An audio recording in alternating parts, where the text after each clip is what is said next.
Bonjour à tous, c'est Jenny, j'espère que vous allez bien, que vous avez passé une bonne semaine et que vos finances se portent à merveille. Aujourd'hui, nous allons voir ensemble 5 astuces pour faire des économies. Comment, combien, pourquoi, on voit ça tout de suite ensemble.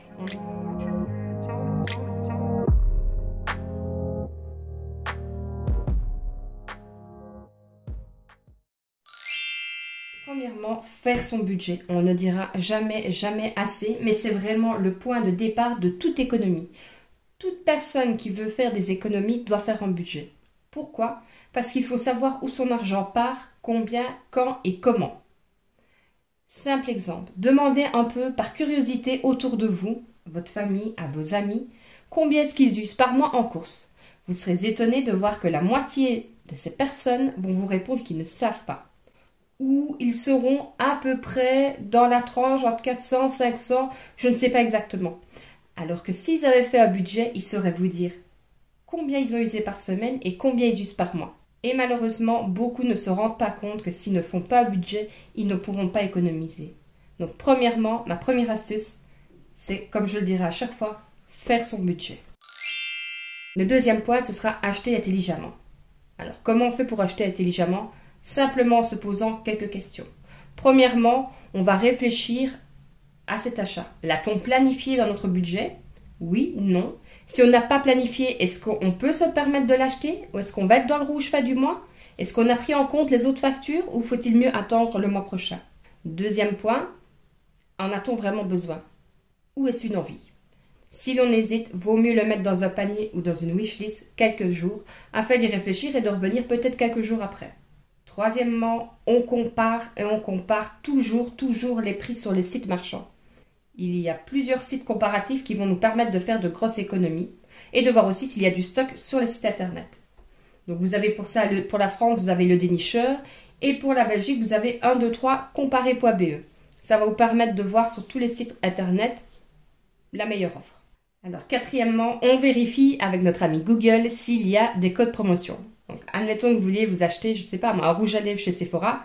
Je vais pas aller me jeter sur le site Sephora et je vais acheter plein pot. Non, je vais d'abord aller regarder sur internet et taper par exemple code promo Sephora avril 2022. S'il y en a pas, je vais le mettre dans mon panier et je vais attendre peut-être un jour ou deux. Vaut mieux attendre. Vous allez peut-être faire une économie de 2-3 euros, mais 2-3 euros dans son portefeuille, c'est toujours mieux. Et cinquièmement, on pense aussi à la seconde main. Alors maintenant, il y a Vinted, il y a Le Bon Coin, il y a énormément de sites qui vous permettent d'acheter en seconde main. Alors, seconde main ne veut pas dire mauvais, ne veut pas dire abîmé ou défectueux, c'est juste que les personnes n'en ont peut-être plus envie ou l'utilité de le garder pour soi. Je ne commandais pas souvent sur des sites de seconde main jusqu'à ce que j'aie ma fille. Quand j'ai vu la vitesse qu'elle grandissait, qu'il fallait acheter tout le temps des nouveaux vêtements, ça revenait à un budget énorme. J'ai commencé à regarder sur des sites, moi c'était, je crois que ça existe toujours, c'était Le Petit Kiwi. Ça me coûtait 3 fois moins cher et les vêtements étaient d'une qualité impeccable. Donc en plus de ça, il faut penser que, de 1, vous allez payer moins cher, de 2, vous allez faire plaisir à la personne à qui vous achetez, et en plus de ça, vous êtes pour le recyclage. Je trouve que maintenant, avec Vinted, c'est ultra simple de commander. Vous avez un choix énorme. Et en plus de ça, maintenant avec Vinted, je trouve que c'est d'une facilité d'acheter. Il y a une protection d'acheteur. Pour trouver des vêtements, aller à 4-5 euros, alors que nouveau, il est à 25 euros. Et je trouve que là, on peut se faire plaisir en dépensant le moins possible. Le troisième point, ce sera acheter de qualité. Alors, quand je dis acheter de qualité, je veux dire, par exemple, je vais prendre un exemple tout simple. Votre machine à lessiver tombe en panne. Je pars du principe qu'à ce moment-là, vous avez un fonds de secours, que vous avez quand même un budget correct. À ce moment-là, vous vous dites, je vais acheter ma machine à lessiver et vous voyez une, je vais prendre un exemple, à 500 euros et une à 650 euros. Sauf que celle à 500 euros est de catégorie D et que celle à 600 euros sera de catégorie B. Des gens ne font pas attention et pourtant, je vous assure qu'il y a une énorme différence sur votre facture fin de l'année. En plus, elle va consommer plus d'électricité, mais il y a certaines machines aussi, par exemple la mienne, c'est vrai que je l'ai payée un peu plus cher, la mienne prend l'eau par rapport à la quantité de vêtements. Alors, ça n'a l'air de rien, mais par exemple, le lundi, ma fille a eu sport, finalement le mardi, elle a sport aussi, je dois vite lessiver ses affaires, Ben voilà, hop, une petite machine, je sais que ça va prendre la moitié de l'eau, que certaines machines vont remplir toute la cuve. Donc plus d'électricité, plus d'eau, ça fait une énorme différence sur votre facture fin de l'année.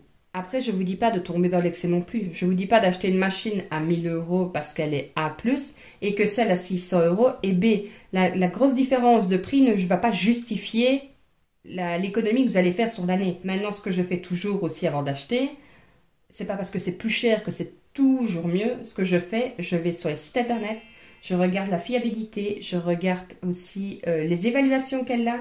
Est-ce que ça justifie de mettre autant pour cette machine-là ou pas?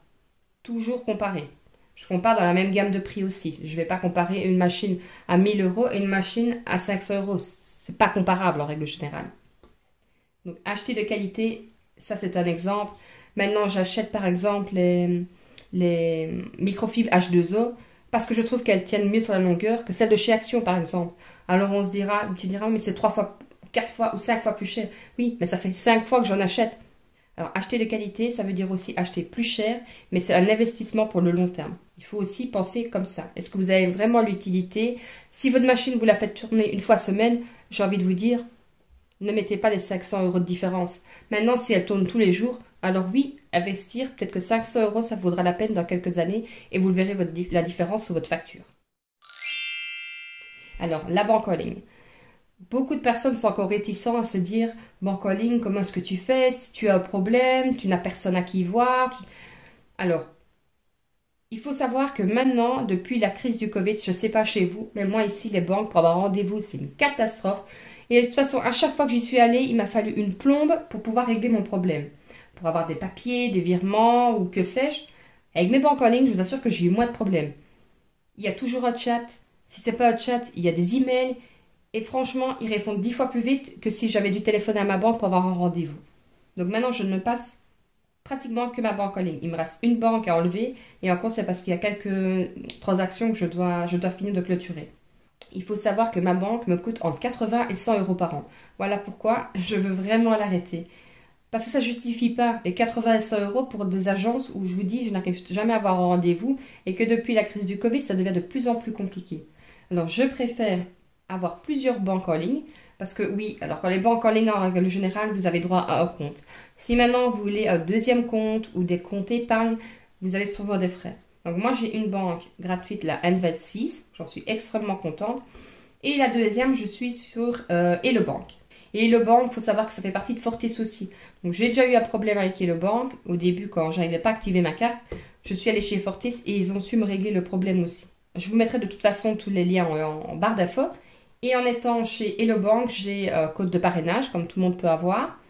Et alors à ce moment-là, si vous cliquez dessus, que vous inscrivez dessus, après 25 transactions, vous avez droit à 25 euros de bienvenue. Et moi aussi. Donc, alors, ça ne vaut pas les Boursorama en France. Malheureusement, nous, on n'a pas ça. Mais bon, 25 euros, c'est toujours mieux que rien, j'ai envie de dire. Alors, le 5e point, c'est vraiment un conseil que je vous donne. On ne fait pas de lèche-vitrine juste pour flâner. Alors, il y a des gens qui vont faire des lèche-vitrines et qui vont se dire « Oh, c'est beau » et qui n'achètent pas et qui ne sont pas frustrés. Moi, personnellement, si je vais faire du lèche-vitrine, que je me dis « De toute façon, tu ne peux pas acheter », bah, je vois pas l'intérêt d'y aller. Alors, si c'est pour aller me promener, je vais me promener à l'extérieur, dans les bois ou à la campagne. Maintenant, faire du lèche-vitrine. Pour se dire « Je vais me promener juste comme ça pour prendre l'air », pour être sûr que vous allez revenir avec des sachets pleins. Pourquoi? Parce que vous allez voir toujours quelque chose que vous allez avoir besoin, mais qu'en fait, vous n'avez pas besoin, puisqu'en partant, vous vous êtes dit, je vais juste me promener. Donc pourquoi, quand vous allez voir cet article-là, vous allez dire, ah oui, finalement, j'en avais besoin. Non, c'est juste parce que vous vous promenez. Vous vous dites, ah, bah peut-être. Ou alors, je suis dans l'état où j'ai envie de me dire, j'achète rien, mais pris dans l'engrenage, je vais me dire, ah, bah la blouse, elle est bien, il me faudrait une blouse comme ça, alors qu'il ne me faut pas une blouse comme ça, sinon je saurais qu'il me fallait une blouse comme ça. Et en plus de ça, si vous faites du lèche-vitrine, pas dans les soldes, c'est pire. Vous allez tomber sur une robe à moins 40, moins 30, moins 50%, et vous allez l'acheter parce que c'est une bonne affaire. Mais vous n'en avez pas besoin. Donc la bonne affaire, c'était de ne pas l'acheter. Voyez? Et ça, c'est vraiment des petites astuces que, mis à bout, vous allez faire des économies énormes. Il y a encore beaucoup de personnes qui ne font pas de budget. Et honnêtement, j'étais comme ça avant. Je faisais pas de budget. Je vivais au jour le jour. Et j'aime bien ça, ben, je vais prendre ça, tu veux ça, on va le prendre. Je ne savais pas combien j'usais dans les courses. Je ne savais même pas ce que j'avais comme abonnement. J'avais des relevés de compte et je me disais, je ne sais même pas d'où ça venait. Il fallait que j'aille revoir dans mes achats sur le Play Store, qu'est-ce que j'avais pu acheter pour cette somme-là. Je ne comparais rien. J'avais des abonnements que j'utilisais même plus. Enfin, j'arrivais à des montants et fin du mois, je ne comprenais pas pourquoi ben, je n'y arrivais pas. Ben, en fait, si, maintenant je le comprends, c'est que tous les points que je suis en train d'énumérer, je faisais rien. Je ne faisais rien. J'allais faire du lèche-vitrine et je revenais avec 10 tonnes d'achats. J'utilisais ma carte de banque à tout va, ça me coûtait des frais énormes. Je ne savais pas combien j'usais dans les courses.